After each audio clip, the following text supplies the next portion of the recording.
Buenas tardes a todos. Vamos a dar unos minutos para que los amigos que se anotaron para acompañarnos hoy entren a la sala. Yo sé que la mayoría conoce la dinámica de nuestros eventos. Ahí se están conectando. Bienvenidos a todos. Nos complace muchísimo que nos estén acompañando hoy, que es un día especial porque, como saben, hoy abrimos el ciclo de conferencias FCU y para ello estamos preparando una programación que nos permita una vez al mes ofrecer una conferencia sobre algún tema dictada por un especialista. Estaremos informando por nuestras redes sobre esa programación. Como dije ahorita, sé que la mayoría de los que están conectados conocen la dinámica de nuestros eventos, pero igual la voy a recordar. Escucharemos a nuestro invitado y al final él atenderá algunas preguntas. Si quieren hacer alguna pregunta, pueden escribirle en el chat de preguntas y respuestas que tienen ahí abajo en la pantalla y estaremos atentos a sus comentarios por el chat. Y bueno, para dar inicio al encuentro de hoy y abrir las conferencias FCU 2021, hemos invitado a un buen amigo de la casa, un estupendo escritor y muy buena persona, Santiago Gamboa. Pero para presentarlo debidamente y abrir formalmente este ciclo, tenemos aquí en línea a nuestro presidente ejecutivo, el historiador, profesor y numerario de la Academia Nacional de la Historia, Elías Pino Iturrieta. Elías, buenas tardes, bienvenido. Hola Dayanira, buenas tardes. Gracias. Gracias a todos por estar presentes en este ciclo que iniciamos hoy y que pretendemos que sea muy útil para los oyentes a partir de ahora. Será un ciclo que tendrá una presentación mensual sobre todos los temas de actualidad o no de actualidad que les puedan interesar. Para iniciarnos, pensamos en muchas maneras y en muchos conferencistas y por supuesto todos desembocamos llenos de alegría en la persona y en la figura y en la palabra de Santiago Gamboa, quien es, como dijo Dayanida, amigo viejo de la Fundación para la Cultura Urbana. Santiago Gamboa es un autor colombiano muy relacionado con nuestras vicisitudes venezolanas, autor de muchos libros de gran lectoría, como por ejemplo, tengo yo aquí anotados Páginas de Vuelta, El síndrome de Ulises, Será larga la noche. Recuerdo también que fue, por lo que más se incumbe a nuestras nacionalidades y cercanías, finalista del Premio Internacional de Novela Rómulo Gallegos. Santiago Gamboa es licenciado en Filología Hispánica de la Universidad Complutense de Madrid y después hizo estudios en la Universidad de París para especializarse en literatura cubana. Tiene galardones importantes en el área de su actividad que no voy a mencionar, pero se ha interesado mucho en la materia que hoy va a ocupar la atención de todos ustedes. Va a hablar sobre los viajes de la escritura. Bienvenido, Santiago Gamboa. Nos felicitamos por tenerte como iniciador de un ciclo de conferencias que pretendemos sea importante para la Fundación y para sus destinatarios. Queda con ustedes, estimados amigos, el estimado amigo y colega colombiano Santiago Gamboa. Bueno, muy buenas tardes. Muchas gracias, Elías y Dayanida, por esta amable presentación. La cultura urbana, digamos, una asociación, una fundación con la que tengo relación hace muchísimos años. Además, he estado viendo personalmente a todo su grupo y relacionándome con lectores, con las personas del mundo intelectual de Venezuela que tanto aprecio. Y bueno, precisamente para mí es un grandísimo honor también poder comenzar a inaugurar esta nueva temporada de charlas de la Fundación para la Cultura Urbana en este extrañísimo año 2021 y en estas extrañísimas circunstancias que nos tienen a todos más bien confinados en nuestras ciudades, en nuestros países, precisamente hablar de viajes en un momento pues es algo un poco liberador, Por supuesto, es algo que nos lleva con la imaginación a poder romper estas fronteras, salir de ellas, ir en la memoria a los lugares que hemos visitado. Así que voy a proceder entonces con mi charla sobre los viajes, escritura.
Nos van a disculpar un momento, los problemas de internet no son exclusivos de nosotros en Venezuela. A Santiago le saltó la conexión, ya está tratando de retomarla otra vez. Vamos a esperar unos segundos.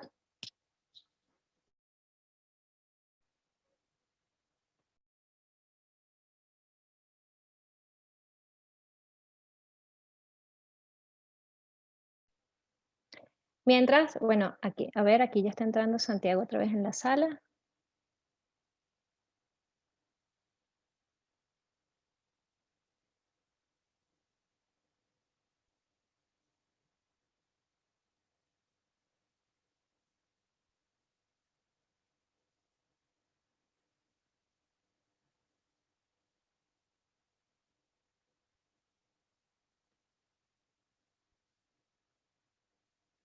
Listo, Santiago, te recuperamos.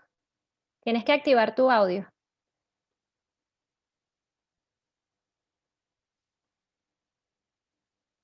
No te escuchas.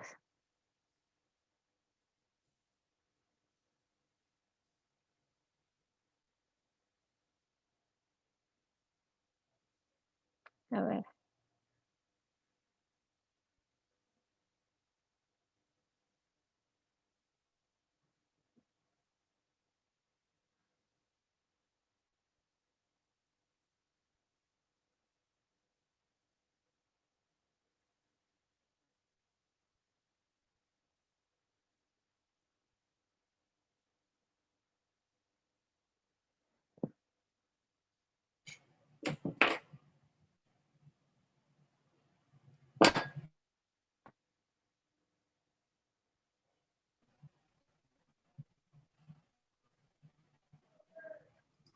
Listo, ahora creo que sí tienes audio. Ah, ok. Ahora sí. Bueno, no sé, no tengo idea de eso. Estaba con el teléfono. Voy a cerrar entonces la del teléfono. Ok. Estaba Eh, diciendo que los problemas de internet no son exclusivos de nosotros en Venezuela. no, ya, pero esto no me ha pasado nunca. Eso es porque Bueno, estás con nosotros. dejemos ese cerrado y continúo por acá. Correcto. Estamos al aire. Sí, estamos al aire, todos te estamos escuchando. Bueno, pues lamento mucho este corte extraño, no sé a qué se deba. Les decía que al principio de todo, de toda la gran aventura humana está el viaje, esta idea de alejarse de lo que es para nosotros el lugar, digamos, primigenio, ese lugar que consideramos el centro del mundo, ¿no? Y de esta manera, entonces, a medida que nos vamos alejando de ese lugar, que avanzamos hacia lo que puede ser el otro lado del o más allá, en el cielo, las nubes, los viajes aéreos, etcétera, al final de todo aparece, por lo general, otra ciudad, una nueva ciudad. Y es esa ciudad toda su fuerza, con toda su creatividad, la que nos recibe como forasteros y en donde tenemos esa gigantesca y maravillosa experiencia.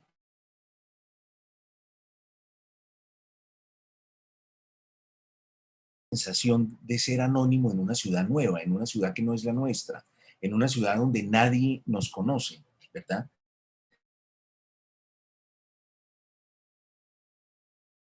Sensación para mí está muy reconocida con un personaje de Edgar Allan Poe, con el título de un cuento de Edgar Allan Poe que se llama El fantasma de la multitud,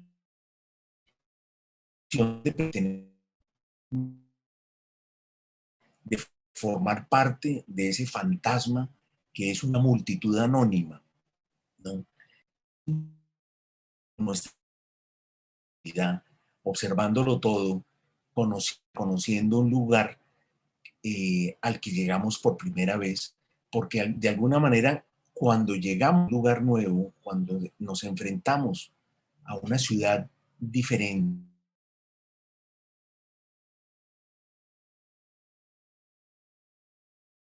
en la que vemos otra, entonces afirmamos la nuestra.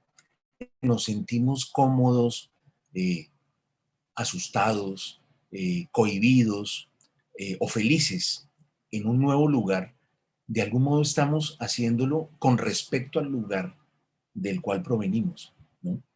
Muchas veces la sensación de extrañeza o de familiaridad que tenemos en lugares nuevos, lo que hacen es mostrar quiénes somos, cuál es nuestro origen. A mí me pasó una vez, la primera vez que fui a la capital de Etiopía, que se llama Addis Abeba. Yo, pues era sin duda la primera vez que iba a ese lugar y de repente me sentí maravillosamente cómodo. Y yo miraba una ciudad de una cultura completamente diferente y caminaba el primer día y me sentía extraña y por momentos absurdamente cómodo. Me sentía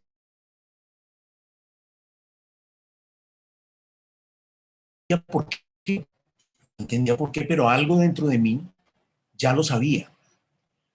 Y finalmente y es que va a 2 metros de altura, exactamente la altura de hay una forma de el sol y el calor y la temperatura y las rachas de viento que dentro de mí, mi piel reconoció, había reconocido, y entonces yo me sentía bien. Entonces, ese lugar, Addis Abeba, me estaba era hablando de mí.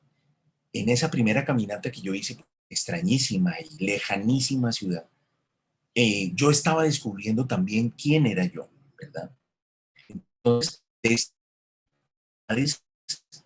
que nos van, o a la que vamos llegando, nos van abriendo también algunas puertas que nos muestran quiénes somos.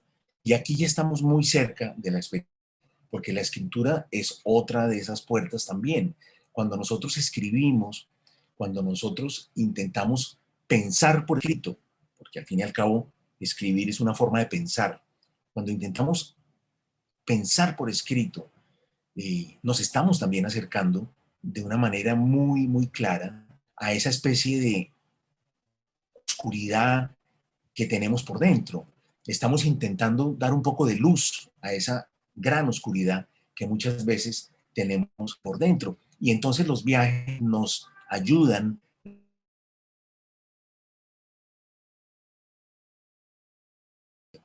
esa sensación de comprensión de nosotros mismos al exponernos a lugares nuevos, al exponernos a culturas nuevas.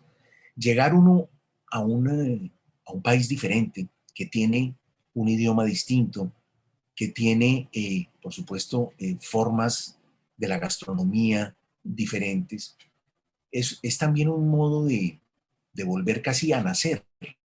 Por un lado nos conocemos a nosotros mismos, pero por otro lado descubrimos posibilidades de lo que habríamos podido ser, que también de algún modo están contenidas en nosotros. Los idiomas nuevos a los que accedemos nos van bautizando, porque nuestro nombre no se dice igual en los demás idiomas, ¿no? Cuando yo llegué a Francia, descubrí a un señor que no conocía que se llamaba Monsieur Gamboa y que era yo. Pero yo cuando viví en Colombia, a ese señor no lo conocía, ni tampoco cuando viví en España. Inclusive cuando viajé por la China, me encontré muchísimas veces con un personaje llamado algo así como Santiago, que era como la transcripción, el modo en que ellos pronunciaban mi nombre, y a mí me parecía maravilloso. Eh, Ese nuevo perfil que encontraba yo en los espejos, en el gran espejo de una cultura como la cultura china. Pero además hay otras cosas, y es que también en esos países hay olores diferentes, hay texturas diferentes, la comida es distinta y por lo tanto nos alimentamos de un modo diferente, y esa nueva alimentación también nos modifica, también hace de nosotros personas nuevas, ¿verdad? Entonces, estamos permanentemente descubriendo posibilidades de nosotros mismos a través del movimiento, a través de las culturas a las cuales nos acercamos. Entonces, el mundo de la literatura y de la escritura está muy relacionado con todo esto. Generalmente los viajes que yo considero más literarios, los viajes más relacionados con la escritura, son viajes que se suelen hacer solos. Uno está solo delante de un mundo nuevo, ¿verdad? Y por supuesto que es una imagen muy romántica, la imagen de este poeta mirando el universo y sintiéndose solo y un poco perdido en la noche, en medio de las estrellas, de los planetas y del universo. Uno, tal y como yo concibo un viaje literario, también uno está solo, uno está entrando a un lugar nuevo, a lo mejor por una frontera lejana o a lo mejor por un aeropuerto central, pero uno está solo llegando a un lugar nuevo, y a medida que se va adentrando en ese lugar, uno también va acentuando su propia soledad. Y aparece algo que a mí me parece fundamental también, que son los hoteles, que son esos lugares en donde obtenemos por unas noches, ¿no?, una especie de hogar de paso que en cambio para él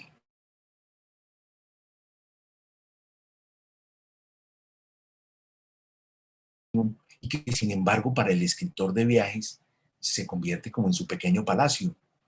Esas habitaciones de hotel eh, en donde el escritor está solo por la noche tomando notas, o por la noche con un computador pasando a limpio una pequeña libreta, ¿no?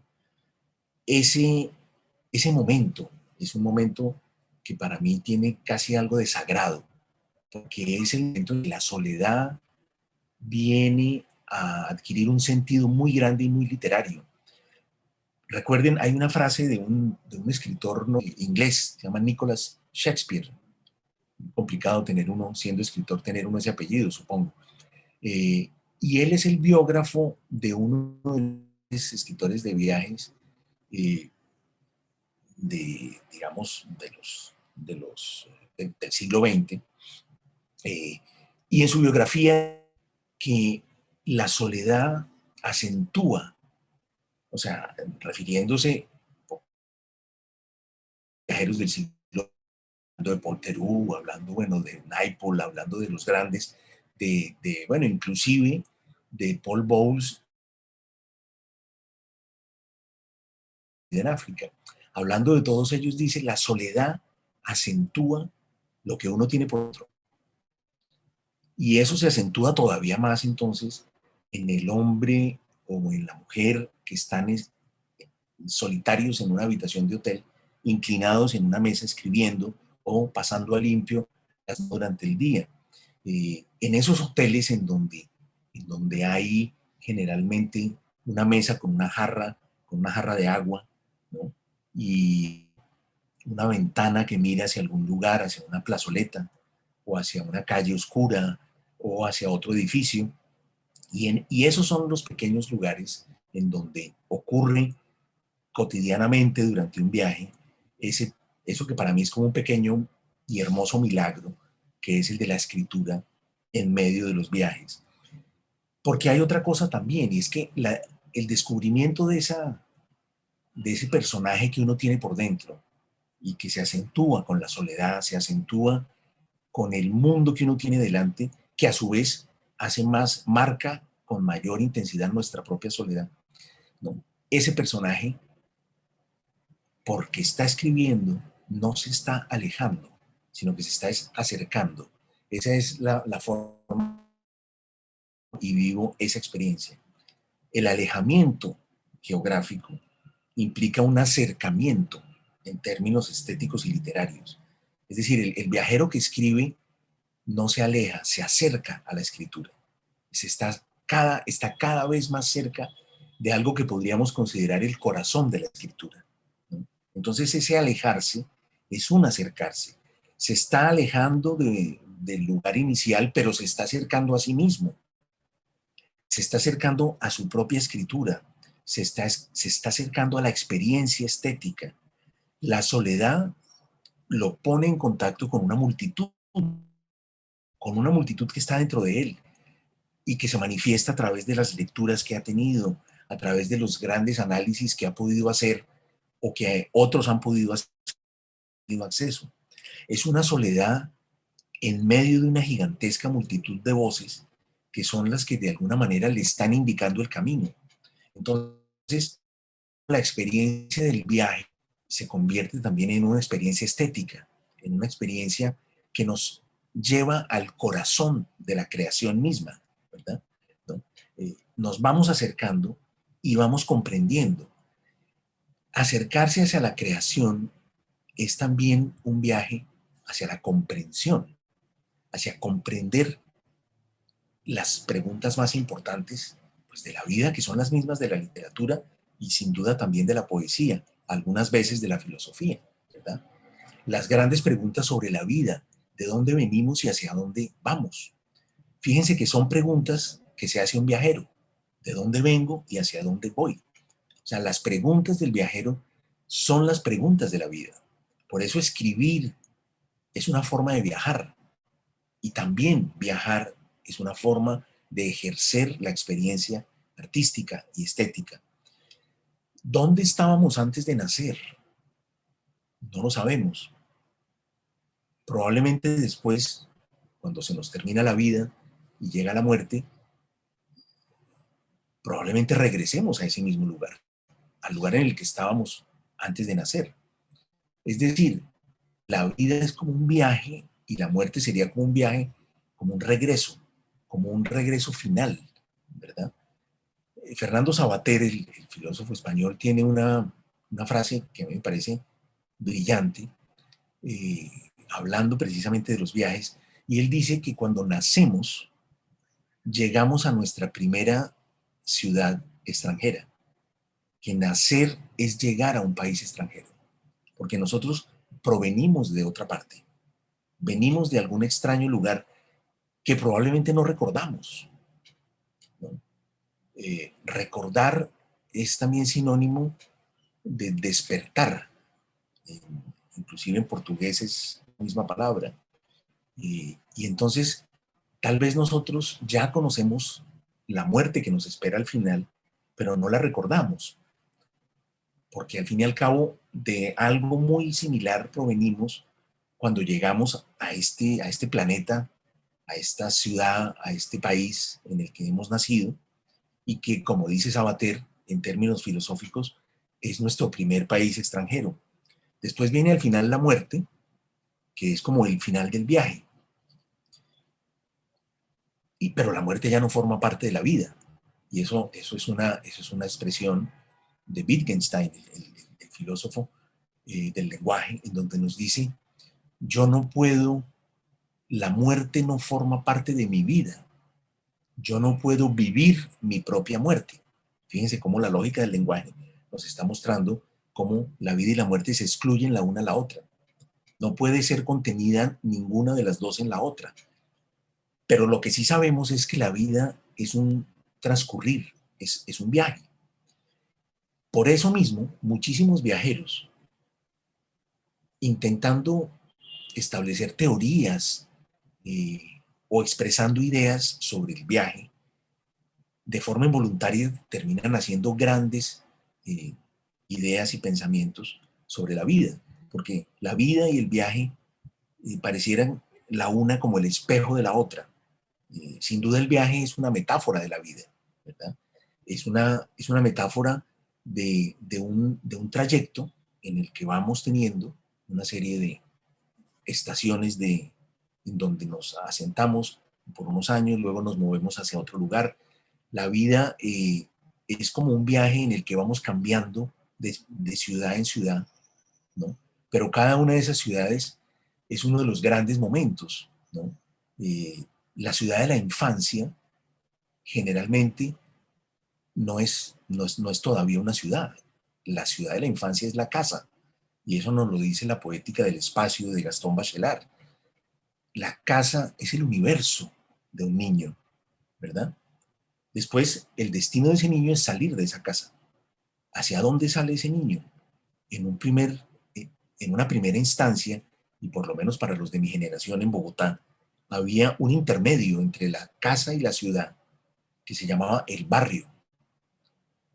Y siempre en ese viaje, que consiste en salir del lugar primigenio y alejarse, el barrio era como la primera etapa, una primera pequeña etapa en la que un joven adolescente todavía no tenía las armas suficientes para salir a la gran ciudad, pero necesitaba una especie de pequeño simulacro protegido de esa ciudad que era el barrio. Es decir, en el barrio él salía de la casa, es decir, del ámbito supremo de la seguridad, caminaba hasta la esquina y doblaba a la derecha o a la izquierda. Es decir, se perdía de vista de la protección de la casa, pero en ese momento entraba a la protección de las otras casas, las casas de los vecinos. Cada una de esas casas era una familia. Al final de la niñez estaba protegido por estas casas, por las casas de las familias vecinas. Y ya cuando empieza a entrar la adolescencia, vemos la avenida, y detrás de la avenida está la tenebrosa ciudad en donde nadie nos conoce, en donde somos anónimos, que en ese momento es una experiencia, por supuesto, de dificultad. Después, cuando somos ya viajeros mayores y experimentados, ese anonimato convertir en algo que buscamos para ser libres. Pero en ese momento, el anonimato es un reto. Nuestro destino es ir a esa ciudad donde nadie nos conoce, donde nadie nos ama, donde nadie nos quiere. En nuestra casa sentimos el amor de la familia. En el barrio tenemos el afecto de los vecinos, de las familias conocidas. Somos un nombre. Somos un niño que camina por una calle y que tiene un nombre y que todo el mundo conoce y protege. En la gran ciudad nadie conoce tu nombre, nadie te quiere, nadie te protege. Entonces, claro, el mundo adulto está allá detrás de la avenida esperándote. Allá están esos personajes tenebrosos también al principio, pero fascinantes, que son los desconocidos. Son las personas que no son ni de tu barrio ni de tu casa, ¿verdad? Que después, para repetir esa sensación de extrañamiento, tenemos que irnos hacia otros lugares, mmm, muchos de ellos muy lejanos, ¿verdad?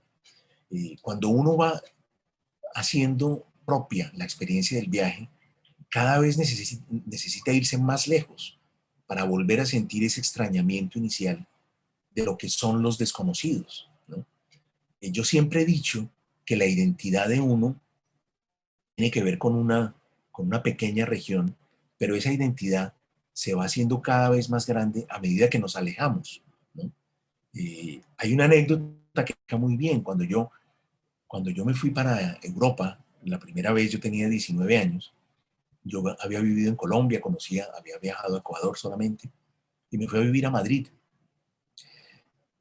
En esa época en España casi no había latinoamericanos, casi no había extranjeros. Era todavía una España, mediados de los años 80, era una España, digamos, valga la redundancia, muy española todavía.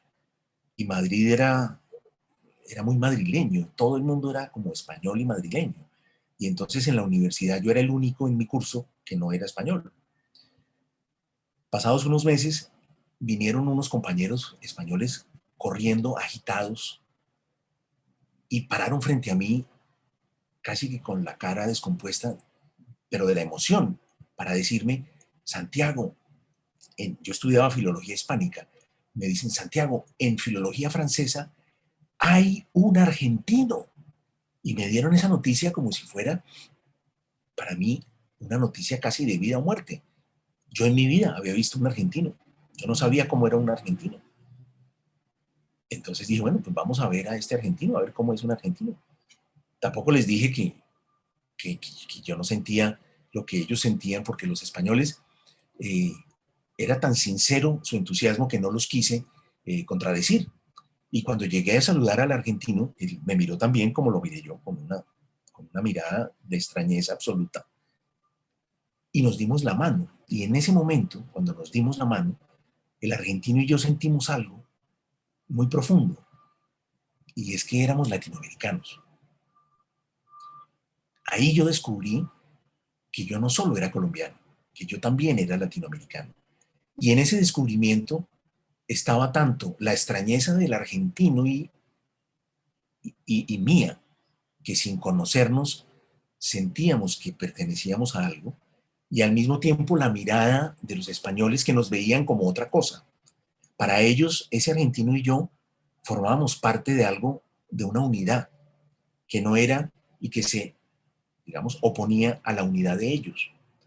Y entonces, en esas miradas, tanto en la de los españoles como en la del argentino, yo descubrí una parte de mi identidad que para mí no operaba cuando vivía en Colombia, que era ser latinoamericano, ¿no? Y entonces, de repente dije, perfecto, ahora soy latinoamericano. Y entonces, a la siguiente vez que conocí peruano, país que tampoco conocía, ya me sentí muchísimo más ligado. Y ahora sí, encontrar un venezolano o un mexicano era para mí como encontrar a un hermano o a un vecino de barrio o a alguien que pertenecía a mi propio mundo, al mundo en el que yo ya no estaba, pero que llevaba por dentro. Y fíjense entonces cómo mi identidad se hizo mucho más grande a medida que me alejé. Después de Madrid, yo me fui a vivir a París. Y en París también sentí que había como una línea imaginaria en el suelo, así como la de Madrid. De un lado estábamos el argentino y yo, y del otro lado todos los españoles. Ahora, la línea imaginaria que dividía a las personas en París, para mí, era una línea en la que de mi lado, ahora sí, también estaban los españoles. Es decir, ahora se trataba del idioma, de una cierta cultura, ¿no? Ya no era latinoamericanos versus españoles, ahora era franceses ante el mundo, digamos, hispano, y una cuestión en donde el lenguaje cobraba, digamos, una importancia que antes no había tenido. Yo soy como todos aquellos que hablamos este idioma. Lo hablamos todos un poco distinto, pero es nuestro idioma y todos nos entendemos en este idioma y somos felices en este idioma, nos peleamos en este idioma, nos queremos o nos odiamos al interior de un idioma y ellos en otro. Entonces esa fue mi segunda línea divisoria, que aumentó todavía más mi identidad. El quién soy yo se volvió todavía más rico, y fíjense que es también entonces un desplazamiento geográfico, es un viaje, ¿no? Y esta historia puede tener muchísimas etapas. Les voy a contar una de las últimas. Precisamente cuando en el año 2009 fui por primera vez a China, estuve más o menos 2 meses viajando por una zona del norte en donde prácticamente todo el mundo era chino, no había extranjeros. Y de regresando de esa zona, en una estación de tren, de repente vi a una pareja de daneses de Dinamarca. Y entonces yo los vi y naturalmente, tanto ellos como yo, nos acercamos. Y ahí yo sentí también la presencia de esa línea imaginaria, ¿no? Es decir, esos daneses y yo estábamos de un lado y del otro lado estaba toda la China. Con lo cual, fíjense, una vez más, como la identidad mía, eh, a, precisamente a raíz de la lejanía, era muchísimo más grande, era enorme, era gigantesca. Y después pensé, mirando, pues, obviamente, la Guerra de las Galaxias, que probablemente pasaría lo mismo si alguna vez, ahora que ya podemos ver Marte, en los videos en nuestros teléfonos celulares, pues que si alguna vez salimos hacia otros planetas y encontramos vida en otros, pues la identidad final será, pues somos terrícolas, ¿no? Ya después, si somos de Colombia o de Venezuela, eso será completamente irrelevante, eso será como la diferencia que puede haber en una casa entre una habitación y otra habitación, ¿no? Porque ahora la gran identidad de todos será esa, seguramente, la de ser terrícolas. Entonces, fíjense cómo el viaje también nos define como personas, también define quiénes somos y cuál es el bagaje, y bagaje tiene que ver también con viaje, porque es lo que llevamos en las espaldas cuando nos vamos alejando. Mucho de lo que llevamos define quiénes somos, ¿verdad? Así como define quiénes somos lo que hemos leído, lo que nos gusta comer, la música que nos gusta escuchar. También el viaje, también ese viaje nos va mostrando las infinitas caras que otros espejos nos ofrecen. Porque al fin y al cabo viajar es también y sobre todo eso, es mirarse en otros espejos, no en el espejo pequeño de la ciudad en la que yo nací, que refleja ese personaje que yo conozco y tengo en mi mente, sino en los espejos de otros en donde nunca antes he mirado, para,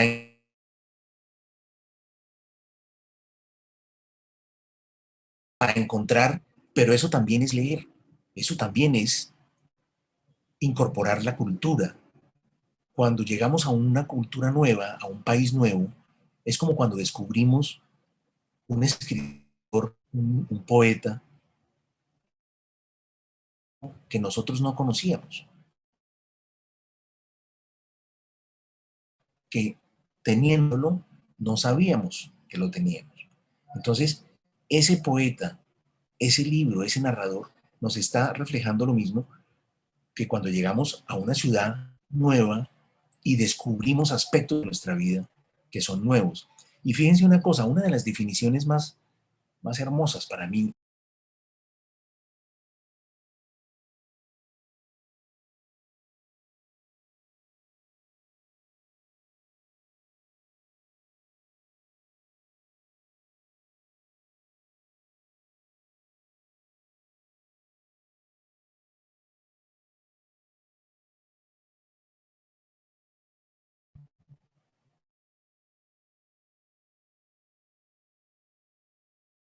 ¿escuchan?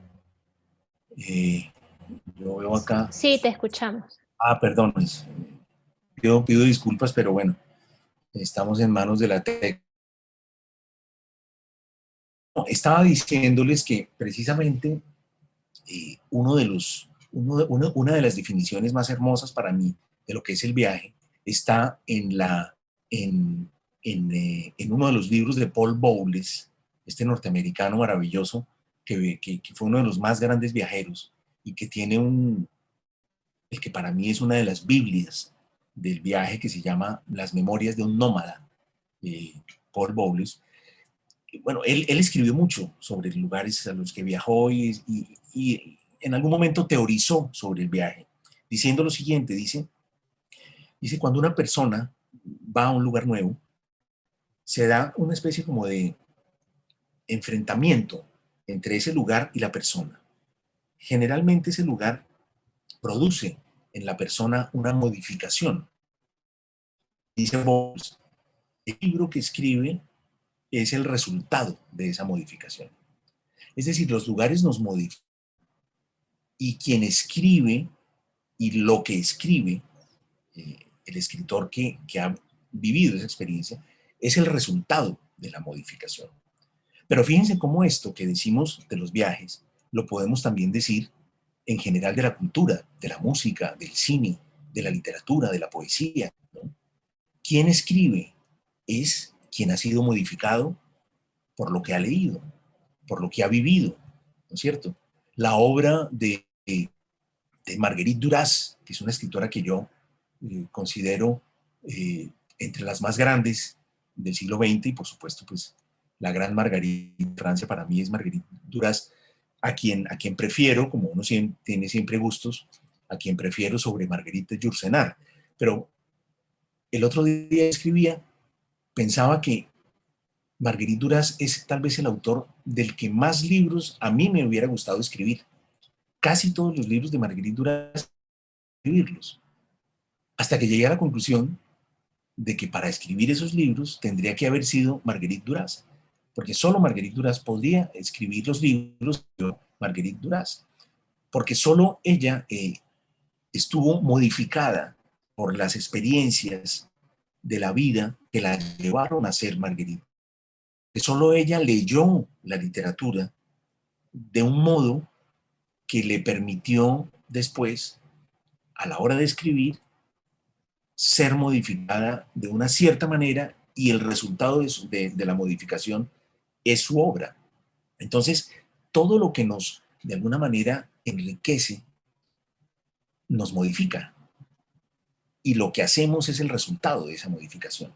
Llámese un viaje, llámese un autor, llámese el que sea. Todo lo que nos modifica nos está consolidando como personas, como seres humanos y por lo tanto como creadores quienes nos dedicamos a estos oficios. Entonces, fíjense cómo el paralelismo y la forma en la que la idea del viaje, la idea de la escritura y la idea de la vida están siempre mirándose y es una especie como de trípode, ¿verdad? Es una especie como de espejo de tres, en tres partes. Una cosa mira a la otra y la otra a la tercera, ¿no? Hay un libro de Jorge Semprún, que es uno de los autores que yo cada vez respeto más y admiro más, que se llama La escritura o la vida. Ese o, esa conjunción adversativa, nos muestra que, que no son lo mismo, por supuesto, ¿verdad? Nos muestra que son dos cosas que se miran la una a la otra, ¿no? Y tanto la escritura como la vida se complementan en este maravilloso devenir que es el viaje. ¿Por qué? Y antes de dar paso a las preguntas, bueno, aunque con las interrupciones, pues tal vez tenga unos minutos más para recuperar los minutos de las interrupciones. El viaje también, de alguna manera, nos pone delante de, del que yo creo que es el gran tema de toda la literatura, porque es el gran tema de la vida y es el paso del tiempo. Yo no creo que exista una sola novela, un solo poema, cuyo tema central no sea ese, el paso del tiempo, que es el tema, insisto, de la vida. Es decir, la escritura o la vida están definidas por el paso del tiempo. El paso del tiempo y sus modificaciones en nosotros. El paso del tiempo sobre las culturas, sobre las ciudades, sobre los países. El paso del tiempo sobre las aventuras humanas. El paso del tiempo sobre la historia, las naciones, ¿no? Sobre los sufrimientos, sobre las relaciones humanas. El paso del tiempo sobre el amor, sobre la amistad, sobre la soledad, sobre el miedo, sobre los grandes temas importantes de la vida, ¿verdad? Entonces, el paso del tiempo es el que define también los viajes. ¿Quién era yo hace 5 años? Equivale a decir en dónde estaba. Es casi una ubicación geográfica. Yo estaba en otro lugar y era otra persona. ¿Y esa persona puede volver? No, porque el viaje también nos enseña eso. El paso del tiempo es implacable. Y el viaje nos enseña que no podemos regresar, que no hay regreso. Es decir, la pregunta por el regreso es una pregunta literaria. En el fondo sí podemos volver, pero con la literatura.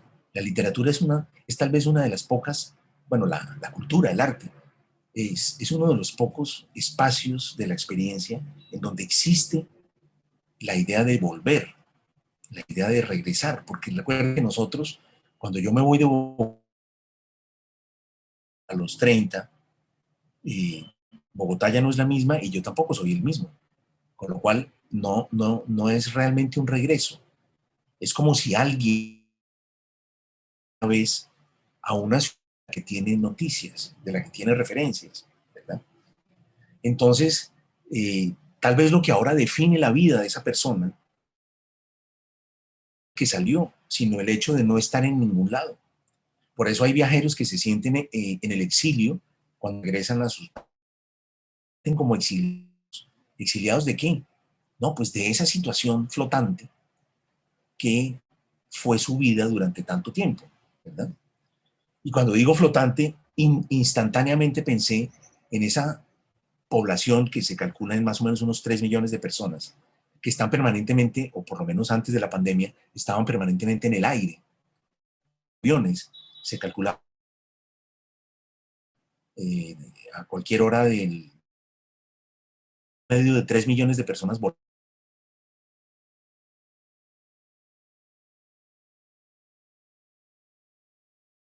se destruya. El problema de esas 3 millones de personas va a ser en dónde aterrizar para empezar una nueva vida, para empezar una nueva experiencia, para empezar una nueva cultura. ¿Y de dónde habrán venido esas personas? Pues del aire, ¿no? Del aire porque era donde estaban cuando se acabó el mundo. Entonces, es decir, fíjense cómo todas estas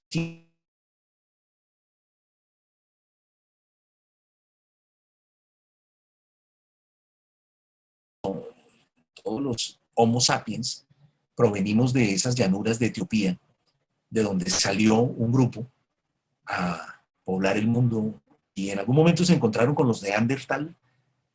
Luego los Neandertal desaparecieron. El principal sospechoso, por supuesto, es el Homo sapiens, puesto que hubo algún problema y inclusive algunos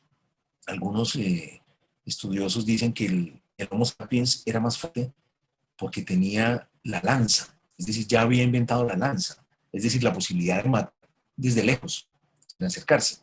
Y que en cambio el Neandertal tenía todavía que saltar encima de su presa para matarlo. Ustedes saben que al principio la guerra se hacía con los mismos instrumentos con los que se hacía la cacería.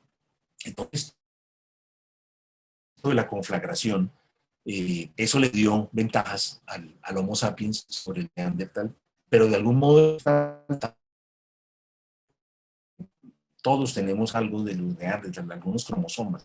O sea, el Sapiens parece que triunfó en esa batalla larguísima, digamos, por la confirmación y consolidación de la raza humana, pero el otro quedó en sus cromosomas y quedó el recuerdo por ahí. Entonces, fíjense cómo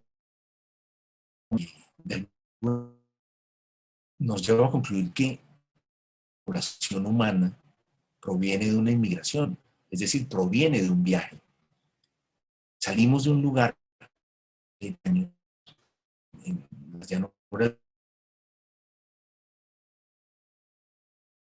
de un larguísimo viaje, mucho más allá de nuestra propia vida.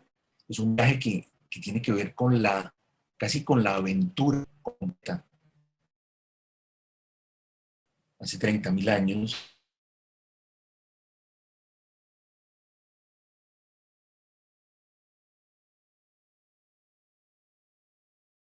y por lo tanto podemos imaginar el fin de nuestro viaje individual, pero no, tal vez no podamos conseguir la idea de un gran viaje de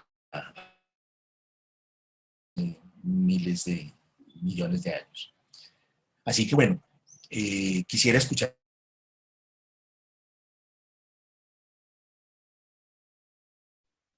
de internet, de Ayanida.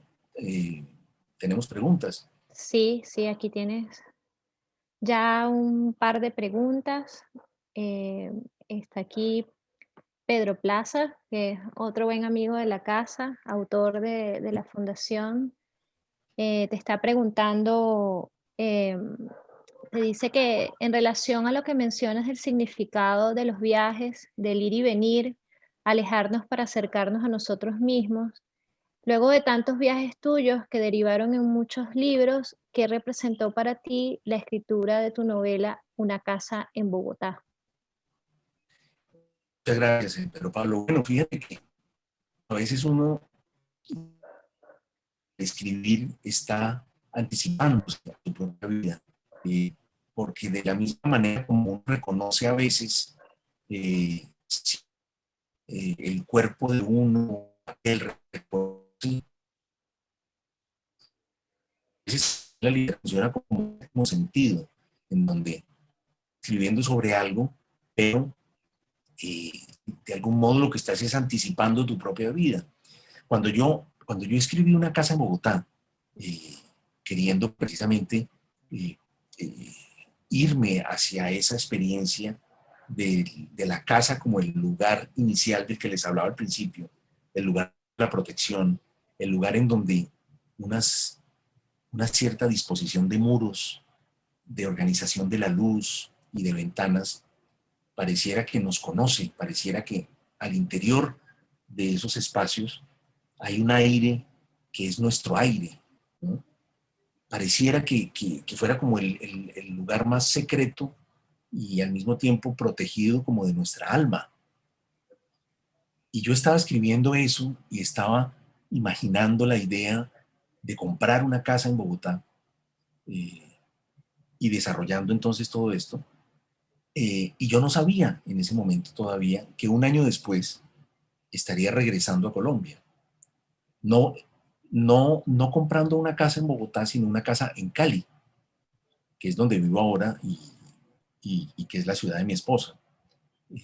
Una casa en Cali porque, claro, el regreso mío tuvo que ver sobre todo con la familia de mi esposa.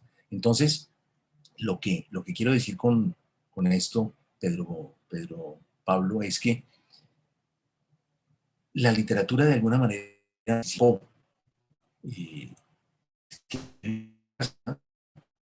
como para imaginar de un regreso, ¿no? Y en el fondo yo no sabía de la literatura que yo estaba haciendo y que había en mí en ese momento, ya lo sabía probablemente, es que yo iba a regresar a Colombia. Pero como ese regreso nunca, y yo les he dicho que es más una pregunta literaria que una pregunta, digamos, que tenga confirmación en la realidad.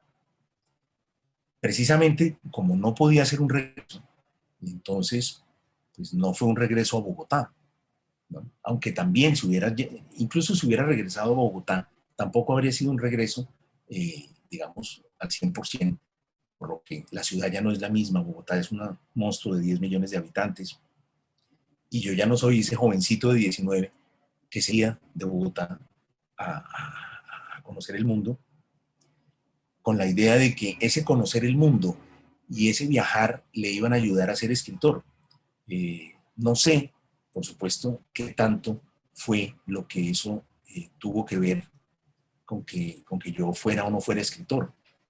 Yo creo que sí, y por lo menos he construido toda una idea que ustedes acaban de escuchar, toda una teoría muy literaria, como todas las teorías literarias, que no están sujetas a la comprobación de nada y que todas sus, digamos, todos sus silogismos son sobre todo más bien poéticos. Pero yo no sé qué tipo de escritor habría sido si no hubiera viajado, si no hubiera ido a vivir a otros lugares. Tampoco sé siquiera si me habría convertido en escritor. Pero lo que sí sé es que el escritor que soy y las teorías personales sobre la literatura y están sostenidas en ideas que provienen de mis propios viajes y de mis propios desplazamientos. He elegido mis lecturas y he elegido, digamos, a los santos patrones de mi iglesia literaria, también de acuerdo a viajes que he hecho, a lugares a los que he querido ir a vivir, ¿no? Yo recuerdo la primera vez que yo leí Lord Jim de Conrad, yo sentí que tenía que ir a Oriente, ¿no? Porque precisamente Lord Jim viajaba a Oriente para escapar de una culpa. Entonces yo decía, hay algo liberador también en eso, escaparse de la culpa, pero al mismo tiempo la culpa te alcanza a donde vayas. Esa es un poco la gran metáfora de Lord Jim de Conrad. Y por supuesto la primera vez que viajé a Oriente con una fascinación absoluta fue precisamente a Singapur y a Malasia y a Indonesia, y yo llevaba debajo del brazo, por supuesto, Lord Jim de Conrad, que era como mi Biblia la Biblia de mi viaje a Oriente. Después viajé infinidad de veces, conozco casi todos los países de Oriente y viví en la India, ¿no?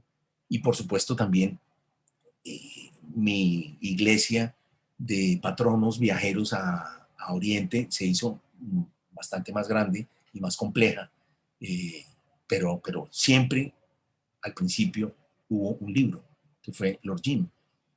Del mismo modo que para ir a París, el libro que tenía yo debajo del brazo era pues un libro que todos hemos leído, que es Rayuela, ¿no? Mi generación sobre todo iba a París porque queríamos encontrar a la maga, como dice Cortázar en Rayuela, ¿verdad? Entonces, en mi caso siempre había un libro en el desplazamiento que estaba por hacer. Y también después, descubriría yo, había otros libros, pero que yo tenía que escribir. Entonces eran los libros que me llevaron a lugares para que esos lugares me ayudaran a escribir mis propios libros. Con lo cual, fíjense cómo mi teoría personal funciona perfectamente para mí, pero funciona solo para mí. Yo no sé si esto le funciona a otros escritores. Uno de mis mejores amigos y casi hermano, Mario Mendoza, escritor de Bogotá, también como yo, ha tenido una experiencia totalmente diferente. O sea, Mario no ha escrito una sola línea sin irse de Bogotá. E inclusive entonces él tiene la teoría de que para él poder escribir necesita estar en Bogotá. Y él tiene toda una teoría literaria que le funciona perfectamente a él. Es decir, si yo aplico con forceps mi teoría sobre Mario Mendoza, lo paralizo, lo bloqueo como escritor y viceversa. Entonces fíjense cómo en el fondo viajar, como dice Vilamatas, viajar es también construir teorías literarias. Santiago, tienes varias preguntas. Por aquí Dime. Jorge Romero León, profesor Jorge Romero León, te pregunta que por qué prefieres a Marguerite Duras. que a Yosenar, claro. Pues porque me parece que Marguerite Duras es una escritora que tiene mucha más relación con los temas que a mí me interesan. Yourcenar es una gran formalista, es una escritora muy clásica, muy sofisticada. Marguerite Duras me habla sobre el dolor de la soledad, de la guerra, del miedo, de la muerte. Marguerite Duras habla de los territorios perdidos de la infancia, de la humillación, de la pobreza durante su infancia en Vietnam y en fin, en todas esas regiones en las que ella vivió. Es decir, a mí me parece que Marguerite Duras es una escritora mucho más cercana a la vida y además su cercanía está hecha de un modo que yo prefiero, porque también Marguerite Yourcenar habla de la vida, eso es lógico, pero habla a través de personajes clásicos, a través de historias que a mí me parecen, digamos, entre visiones mucho más culturalistas o culteranas que aproximaciones a la realidad directa, tal y como hace Marguerite Duras y que a mí me parece fascinante. Ella, bueno, de los muchos libros que yo hubiera querido escribir de Marguerite Duras, y al decir esto lo que estoy diciendo es que yo quisiera haber vivido lo que permite o tener la sensibilidad que permite escribir esos libros. Es un sencillo libro que se llama Escribir y es una especie como de reflexión sobre la escritura y la relación entre la escritura y la casa, porque ella empieza a escribir ese libro cuando compra una casa y entonces al hablar de esa casa lo que hace es hablarnos de sus otras casas y de cómo la escritura en el fondo es su gran casa, es un espacio que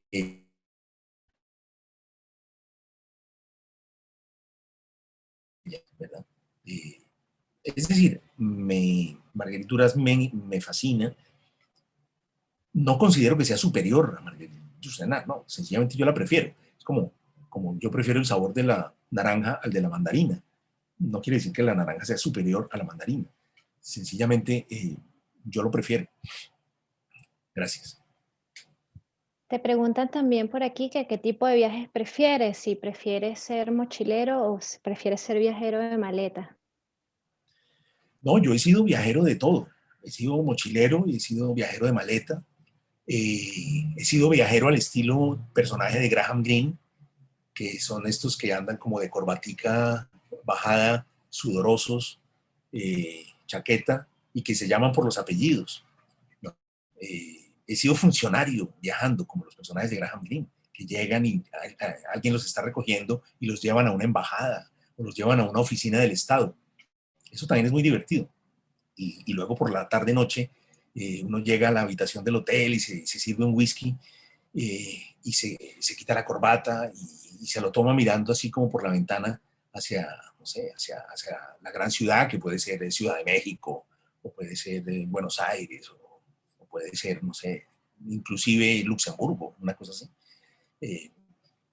Yo he tratado de ser todos los viajeros posibles, ¿no? Y también trato, cuando voy a viajar de una manera más literaria para mí, es decir, más con el fin de escribir, también trato de no ser viajero. Es decir, llegar a Budapest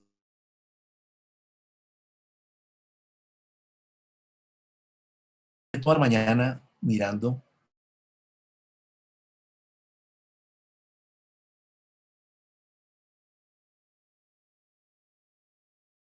agarro un periódico y me pongo a ojearlo, sin entender nada, por supuesto.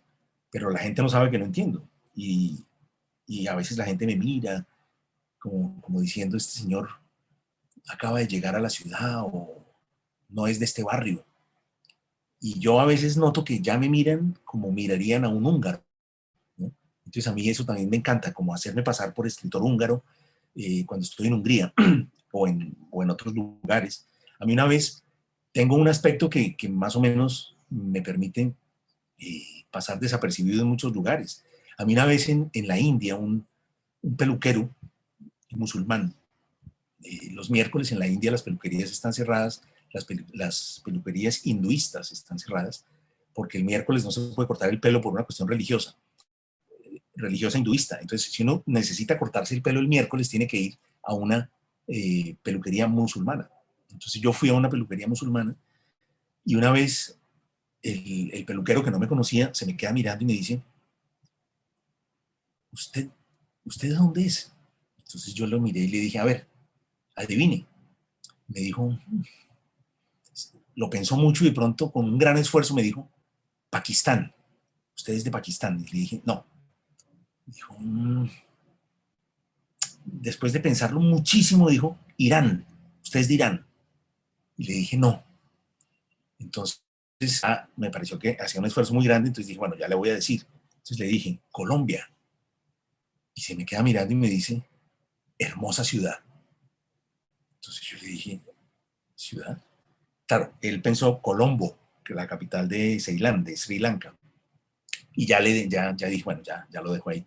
Y porque empezó a hablar de las bellezas de Colombo y de que Colombo, y que tenía unos amigos allá. Entonces yo le dije, qué bueno, qué bueno, qué bueno. Así que fíjense, incluso en lugares como ese, pues a nadie se le ocurrió, ni se le ocurriría pensar que yo soy colombiano, ¿verdad? Mira, Santiago, tenemos aquí conectado a un amigo, a un viejo amigo, Rodney Casares, que te Sí. pregunta que si uno quisiera conocer o viajar por Colombia a través de la literatura, ¿qué libro deberíamos leer? Pues mira, Colombia tiene algo, que la literatura colombiana tiene algo que es un poco diferencial con otras literaturas del continente. Y es que no tiene o no está la presencia de una gran ciudad. Si ustedes leen la literatura argentina, la presencia de Buenos Aires como la gran ciudad, la gran capital, es arrasadora. Si ustedes leen la literatura mexicana, la presencia de Ciudad de México es arrasadora. A pesar de que no, pues obviamente que hay literatura. Digamos que para ubicar como lugares la literatura cubana, La Habana, de quienes llegan, de quienes se van, de quienes la recuerdan con nostalgia. Colombia nunca tuvo eso. En Colombia no hubo, o sea, Bogotá nunca fue ni de lejos, nunca significó para Colombia ni de lejos lo que significa Buenos Aires para Argentina, o lo que significa Ciudad de México para México. Entonces, en Colombia, los escritores regionales, y de pronto llegaban a digamos, a la capital, a Bogotá, no escribían sobre Bogotá, porque no los seducía. Ellos escribían era sobre lo que habían dejado atrás. Por eso la literatura colombiana tiene tanto de estudios de provincia, ¿verdad?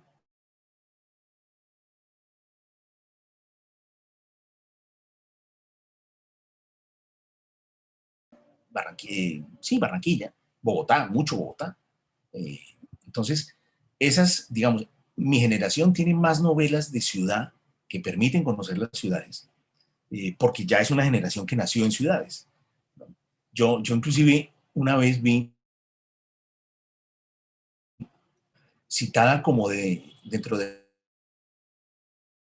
una de estas guías de viajes, ¿cómo se llama? Estas guías norteamericanas, famosísimas, se me va ahorita, pero esas guías,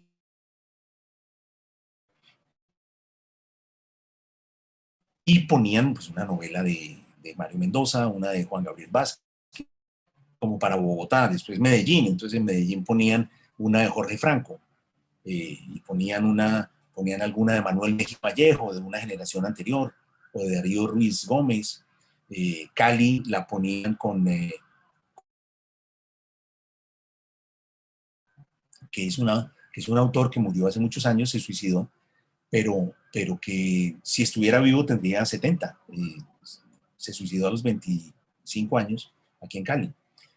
Barranquilla, pues está en otras novelas, en fin. Y también está la experiencia, digamos, de la costa atlántica, a través de sus pueblos y de sus regiones, gigantesca y enorme, pues que es García Márquez, por supuesto, ¿no? García Márquez no tiene... Bogotá solo aparece en un libro de García Márquez, que es Noticia, es un reportaje, es una crónica, es un reportaje sobre los secuestros de Colombia de la época de Pablo Escobar. O sea que, fíjense la poca influencia que tuvo la capital en la creación literaria colombiana, que el escritor más grande de la historia de este país solamente la menciona en uno de sus libros porque es un reportaje sobre los secuestros. Tienes varias preguntas, pero bueno, vamos a leer una más antes de despedirnos. Está conectado también desde Buenos Aires Luis Carlos Azuaje, que acaba de ser declarado ganador del Premio Anual Transgenérico en su 20ª edición. Un saludo a Luis Carlos allá. Y él te está preguntando sobre la semblanza que haces de Rimbaud en Volver al Oscuro Valle, y te pregunta qué habría perdido ese personaje si no hubieras vivido en Francia. Bueno, pues muchas gracias, bueno, y muchas felicitaciones por tu premio. Fíjate que para mí Rimbaud es uno de los grandes viajeros del siglo XX, pero en el siglo XIX, porque es el primer, yo casi diría el primer viajero del siglo XX. Él no viajaba como viajaban Flaubert y como viajaban los otros escritores franceses, que viajaban como para... El viaje era como una manifestación de su superioridad, o de lo que ellos consideraban su superioridad cultural francesa. Entonces viajaban a los países del norte de África. Hay un libro que es un compendio de esa superioridad nacionalista y culturalista horrible de Flaubert, que se llama Viaje a Oriente. Se los recomiendo para que vean, pues para que comprendan esto que estoy diciendo. Rimbaud no viajaba así. Rimbaud viajaba buscando trabajo, viajaba como un inmigrante del siglo XX, exactamente, ¿no? Entonces, queriendo organizarse una nueva vida en algún sitio, queriendo encontrar siempre, lleno de sueños, lleno de proyectos económicos, soñando siempre con mejorar su vida de alguna manera y cada vez hundiéndose más, ¿verdad? Entonces, a mí me parece que además Rimbaud murió queriendo volver, que es otra de las cosas que yo decía que es una pregunta literaria, porque en el fondo, una de tal vez de las ideas literarias más para mí bonitas con la idea del viaje, consiste en imaginar que podemos encontrar un lugar al que sí podemos volver, ¿no? viajar para encontrar ese lugar al que algún día podremos volver. A mí eso me parece como idea literaria mucho más bonita, y yo creo que eso fue lo que hizo Rimbaud. Rimbaud murió intentando regresar a Etiopía, a Harar, el lugar en el que yo estuve después. Pues, estuve 15 días, 10 días más bien, leyendo la obra de Rimbaud allá, en ese lugar en donde él estuvo viviendo 10 años, ¿no? Entonces, él murió en Marsella, pero ya tenía un tiquete de barco para regresar una semana después o sea, él no sabía que se iba a morir, obviamente, cuando compró el tiquete, pero él tenía ya un tiquete en su bolsillo antes de morir para un barco que salía la semana siguiente. ¿Hacia dónde? Hacia Etiopía. O sea, él murió intentando volver. A mí eso me parece bellísimo. ¿Qué hubiera perdido la semblanza de Rimbaud? Tal vez no me habría conmovido tanto, no sé. Tal vez me hubiera conmovido por otros autores. Pero la figura de Rimbaud para mí es... Además, Rimbaud tiene esa frase que es de Viajeros, que dice, en la aurora, armados de una ardiente paciencia, entraremos en las ciudades espléndidas. Como si en esas ciudades a las que hay que entrar en la aurora, al final de la noche, ¿verdad?, estuvieran las historias que queremos contar, estuviera la literatura a la que queremos llegar. Por eso yo siempre digo que los viajes nos acercan. Bueno, no lo digo yo, en el fondo el que lo dice es Rimbaud. Bien, Santiago, gracias por tu generosidad, por tu tiempo, por compartir esta pasión tuya de los viajes y la literatura, la escritura. Siempre es un gusto escucharte. Esperemos que podamos seguir haciendo cosas, retomar esta vieja relación Claro que sí. Bueno, y agradecerle también a todos los que nos acompañaron. Si quieres decir unas palabras antes de despedirnos. por supuesto, ¿no? Yo quisiera, bueno, yo me podría quedar mucho tiempo hablando con ustedes. A mí me encanta la Fundación para la Cultura Urbana. Nada, espero que los viajes nos vuelvan a acercar. Y como digo siempre que estoy con amigos venezolanos, yo creo que una vez que nuestros países acaben con estos ciclos autodestructivos políticos, lo que deberíamos hacer nosotros, la población civil, es tomar un día la decisión de quitar esa frontera. Y ya, yo creo que Bolívar, en eso sí tenía razón, Bolívar. Esto es un solo país. Eh,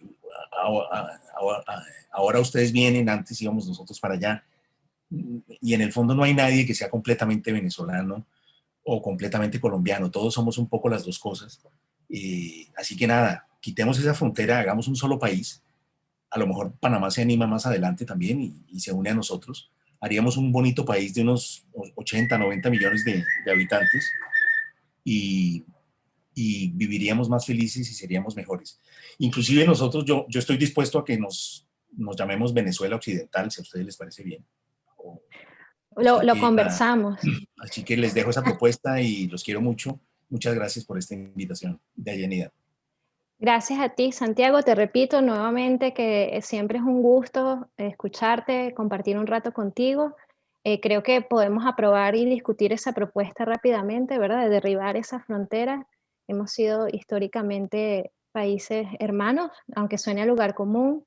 Quiero agradecer la compañía de toda la gente que se anotó para estar aquí hoy. Hay gente desde Buenos Aires, desde Colombia, desde Chile, tenemos gente que está también en Estados Unidos, es decir, de distintas, en Brasil, acaban de escribir por allí por el chat, que también se conectaron desde Brasil. Gracias a todos por la compañía, les ofrezco disculpas, no pudimos atender todas las preguntas, pero yo le voy a hacer llegar el chat a Santiago, aunque seguro él también allí lo está revisando, y les recuerdo que vamos a seguir con esta serie de conferencias.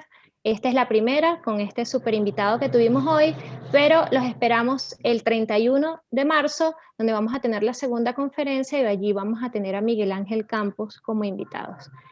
Gracias nuevamente, gracias Santiago, feliz tarde para todos, nos vemos en una próxima oportunidad. Hasta luego.